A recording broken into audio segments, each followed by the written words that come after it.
بسم اللہ الرحمن الرحیم۔ اللہم صلی علی محمد وعلی آل محمد۔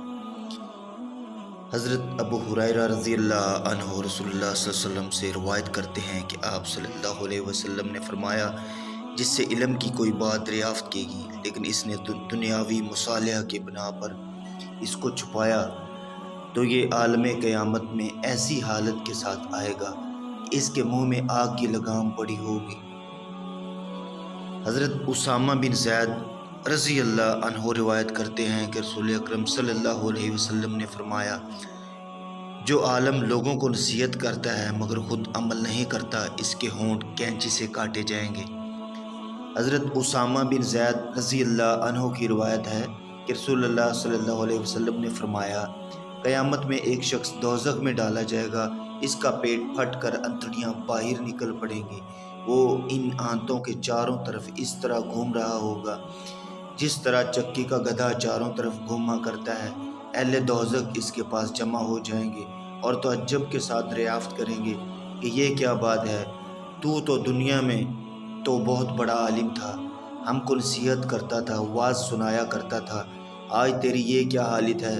وہ کہے گا کہ میں تم کو نصیحت کیا کرتا تھا لیکن خود عمل نہ کرتا تھا۔ حضرت معاذ بن جبل رضی اللہ تعالی عنہ فرماتے ہیں کہ میں نے رسول اللہ صلی اللہ علیہ وسلم سے پوچھا، شر کیا ہے؟ فرمایا، خیر کو دریافت کیا کرو، شر کو نہ پوچھا کرو، سب سے بڑا شر تو علماء شرار ہیں۔ حضرت جندب بن عبداللہ رضی اللہ عنہ سے روایت ہے کہ رسول اللہ صلی اللہ علیہ وسلم نے فرمایا، بے عمل عالم کی مثال ایسی ہے جیسے چراغ دوسروں کو روشنی پہنچاتا ہے لیکن اپنے آپ کو جلاتا ہی رہتا ہے۔ حضرت ابو ہریرہ رضی اللہ عنہ سے روایت ہے کہ رسول اللہ صلی اللہ علیہ وسلم نے ارشاد فرمایا، قیامت میں سخت ترین عذاب عالم بے عمل کو ہوگا۔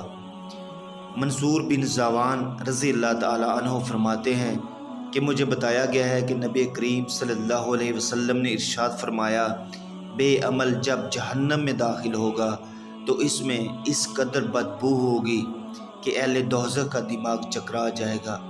لوگ اس سے دریافت کریں گے، تو کون ہے؟ تو یہ نہایت حسرت کے ساتھ کہے گا، میں ایسا عالم ہوں جس نے اپنے علم سے کوئی نفع حاصل نہیں کیا۔ حضرت عمر رضی اللہ عنہ سے روایت ہے کہ سرکار دو عالم صلی اللہ علیہ وسلم نے فرمایا، جو لوگ یہ دعویٰ کریں گے کہ مجھ سے زیادہ کوئی فقیہ یا قاری نہیں ہے تو یہ لوگ دوزخ کا ایندھن ہوں گے، ان کا دعویٰ دوزخ میں لے جانے کا موجب ہوگا۔ حضرت ابن عمر رضی اللہ عنہ کی روایت میں ہے کہ رسول اکرم صلی اللہ علیہ وسلم نے فرمایا، جس نے یہ دعویٰ کیا کہ میں عالم ہوں، وہ عالم نہیں بلکہ جاہل ہے۔ حضرت ابو ہریرہ رضی اللہ عنہ فرماتے ہیں کہ سرکار دو عالم صلی اللہ علیہ وسلم کا ارشاد مبارک ہے، جس نے مجھ پر قصداً جھوٹ بولا اور جان بوجھ کر کسی جھوٹی حدیث کو بیان کیا تو اس کو چاہیے کہ اپنا ٹھکانہ جہنم میں بنائے۔ ام المومنین حضرت عائشہ صدیقہ رضی اللہ تعالی عنہما اور حضرت ابو ہریرہ رضی اللہ عنہ سے روایت ہے کہ سرکار دو عالم صلی اللہ علیہ وسلم نے فرمایا، دین کے بارے میں بے فائدہ جھگڑا کرنا، قرآن اور اس کے احکام میں جھگڑا کرنا انسان کو کفر کے قریب کر دیتا ہے۔ اللہ تعالیٰ جھگڑالو انسان سے دشمنی رکھتا ہے۔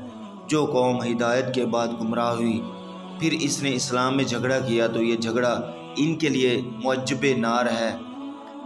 حضرت انس رضی اللہ عنہ رسول خدا صلی اللہ علیہ وسلم سے روایت کرتے ہیں کہ آپ صلی اللہ علیہ وسلم نے فرمایا، جس نے میری سنت سے بیزاری کا اظہار کیا اور میری سنت سے جان بوجھ کر آراز کیا تو وہ مجھ سے نہیں ہے، یعنی مجھے اس سے کوئی تعلق نہیں۔ آقا دو جہاں پر کروڑوں درود و سلام، اللہم صلی علی محمد وعلی آل محمد۔ چینل کو سبسکرائب، لائک، شیئر کرنا مت بھولیے گا۔ اللہ حافظ دوستو۔